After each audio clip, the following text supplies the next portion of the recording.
Hello my dear students, how are you all. आज हम discuss करेंगे MGP 007 के कुछ और भी इम्पॉर्टेंट टॉपिक्स को जो आपके एग्ज़ाम के लिए इम्पॉर्टेंट है। सो स्टूडेंट्स, जो आपका पहला क्वेश्चन है वो है why was Gandhi against liquor.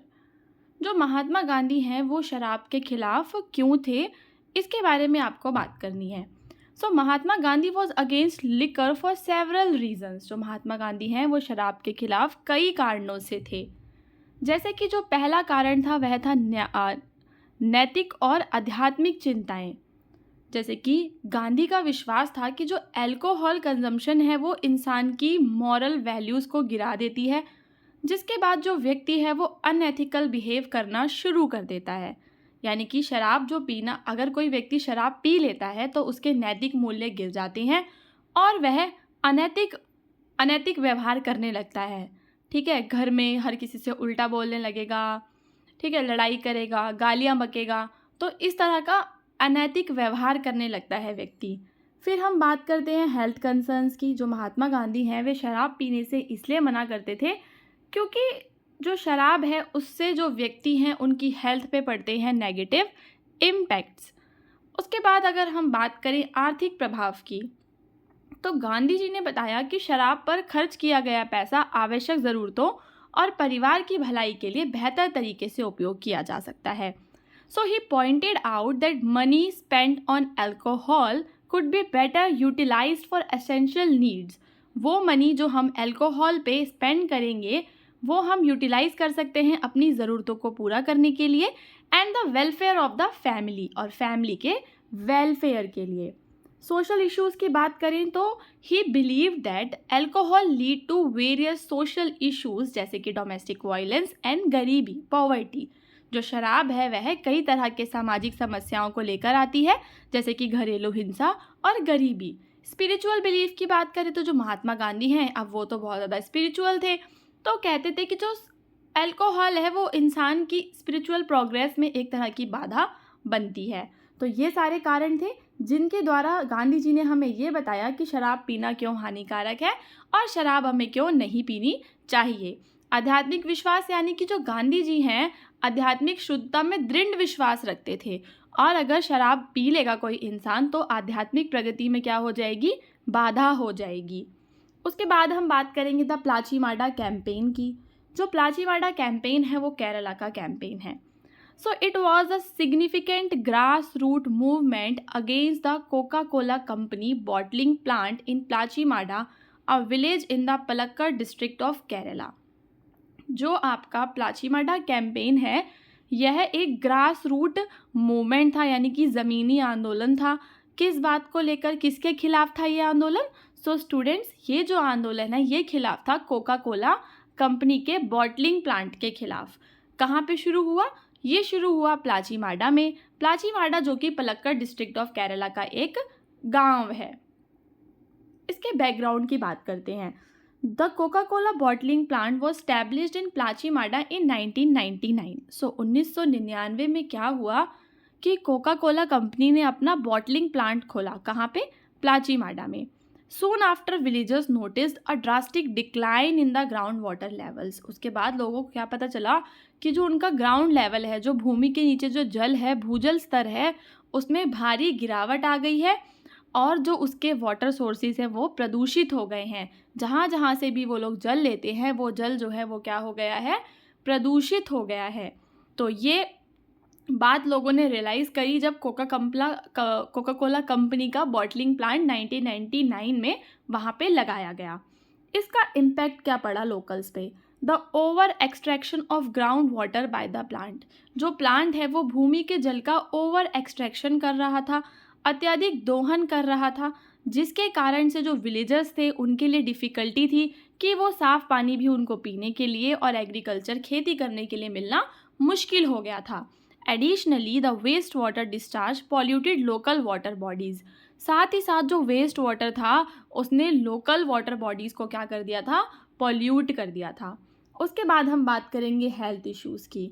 The contaminated water lead to health problems. जो कंटेमिनेटेड वाटर है उससे हेल्थ की प्रॉब्लम्स आई विलेजर्स के बीच में, जैसे कि उन्हें स्किन डिजीज़ और दूसरी बीमारियां होने लगी। इसके बाद क्या हुआ, फिर लोगों ने लिए एक्शंस। जो विलेजर्स हैं उन्होंने कई सारे एनजीओज़ के सपोर्ट्स के साथ, एक्टिविस्ट के साथ प्रोटेस्ट करने शुरू करे, लीगल एक्शंस लिए गए केरला हाई कोर्ट में कोका कोला कंपनी के खिलाफ, ठीक है, जिससे क्या रिजल्ट निकला, जो प्लांट है वो 2004 में बंद हो गया। तो ग्रामीणों ने विभिन्न गैर सरकारी संगठनों और कार्यकर्ताओं के समर्थन से कोका कोला के खिलाफ विरोध प्रदर्शन और कानूनी कार्यवाही की। केरल उच्च न्यायालय और अन्य प्राधिकरणों ने हस्तक्षेप किया, जिससे कि 2004 में प्लांट जो है वो बंद हो गया। स्टूडेंट्स, आपको प्लाची-माटा कैंपेन का जो बैकग्राउंड है, उसके जो रीजंस हैं और फिर उसके कॉन्सिक्वेंसेस, ये सारी चीज़ें अच्छे से समझ में आ गई होंगी। अब हम चलेंगे अपने दूसरे टॉपिक पे, जिसके अंदर हम बात करेंगे significance of non violent Gandhian movements today. जो महात्मा गांधी के जो मूवमेंट्स हैं, नॉन वायलेंट, जो महात्मा गांधी थे वो नॉन वायलेंट मूवमेंट करते थे, जैसे अहिंसा वाले जो मूवमेंट करते थे। तो आज जो उन अहिंसक मूवमेंट्स का, आज उनका क्या इम्पोर्टेंस है, आज उनकी क्या ज़रूरत है, उसके बारे में हम बात करेंगे। जैसे कि गांधी के जो नॉन वायलेंट मूवमेंट हैं वो एम्पावर करते हैं ऑप्रेस्ड लोगों को, वो लोग जो ऑप्रेस्ड हैं, यानी कि जो लोग दबे कुचले हैं समाज के अंदर, जिनके बारे में कोई बात नहीं करता, गरीब हैं बेचारे या लोअर कास्ट से वो लोग बिलोंग करते थे पहले, ठीक है, सो कॉल्ड लोअर क्लास से। Non violence empowers marginalised and oppressed communities to stand up for their rights and seek justice. तो जो महात्मा गांधी का नॉन वायलेंट तरीका है, ये क्या करता है, उन लोगों को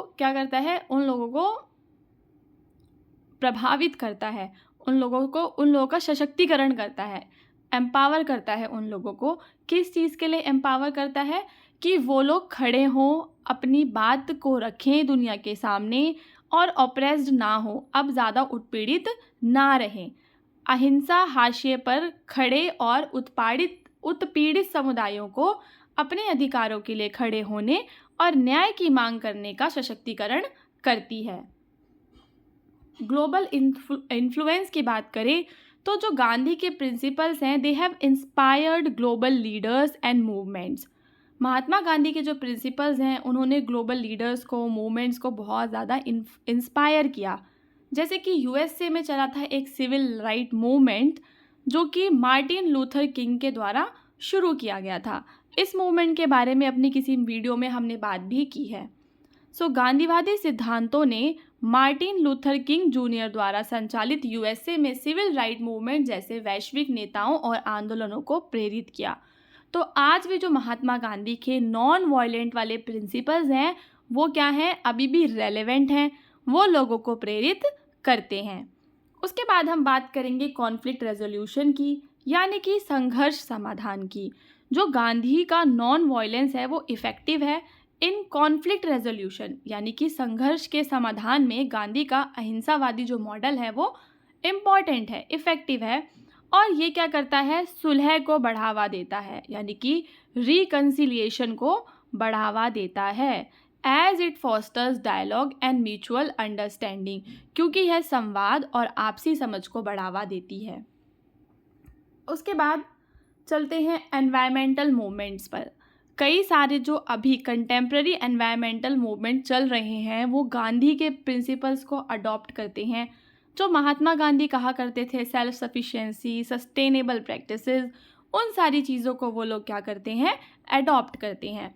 कई समकालीन पर्यावरणीय आंदोलन सतत प्रथाओं की वकालत करने और पारिस्थितिकी विनाश का विरोध करने के लिए गांधीवादी सिद्धांतों को अपनाते हैं। उसके बाद बात करी जाएगी मानव अधिकारों की। जो गांधीवादी सिद्धांत हैं वो मानव अधिकारों की भी तो बात करते थे।